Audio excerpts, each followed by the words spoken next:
Je pense qu'il y a deux types de dérives.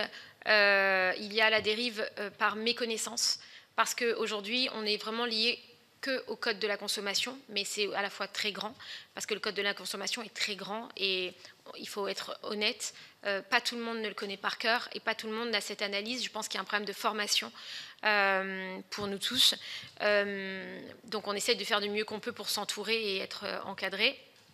Maintenant, les influenceurs, voilà, pour moi, doivent faire des formations pour être opérationnels, parce que tout le monde peut être influenceur aujourd'hui. Vous pouvez avoir 18 ans comme 20 ans, avoir un bac plus 5 ou pas avoir de bac du tout, et vous pouvez être influenceur. Donc forcément, vous n'avez pas la connaissance de toutes les règles et toutes les lois.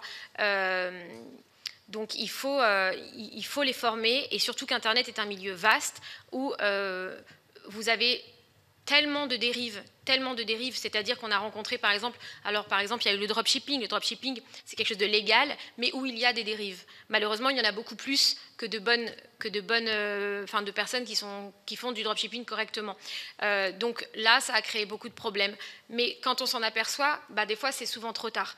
Donc, est-ce qu'il faut interdire le dropshipping ou pas? Ça, c'est pas de mon ressort, mais effectivement, il y a eu des problèmes. Donc, dans les agences, après, on a décidé d'arrêter le dropshipping, comme ça, au moins, on préserve. Après, il y a eu des gens qui se sont mis tous dans les paris sportifs. Après, il y a eu le trading. Après, il y a eu la NFT. Après, il y a eu les CPF. Là, en ce moment, il y a des choses sur les pare-brises, par exemple.